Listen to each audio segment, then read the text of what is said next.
What's up mga ka-Indel? So ito nga yung 3-cylinder head na F5 no. So ayun, naipipit na natin yan. So ayun, binobolt na yan, naipatong na yan. So bago na yung cylinder head gasket no.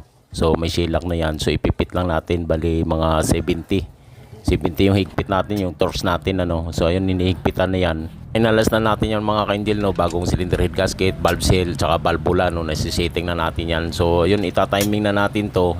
Isiset natin sa timing ano, para ma-finalize na natin, matesting natin. So iyon yung timing mark mga ka-Indel, yung kunya na yung may sipil-sipil na yan, diretso yan dun sa may arrow sa itaas no, nakatap dead center na yan.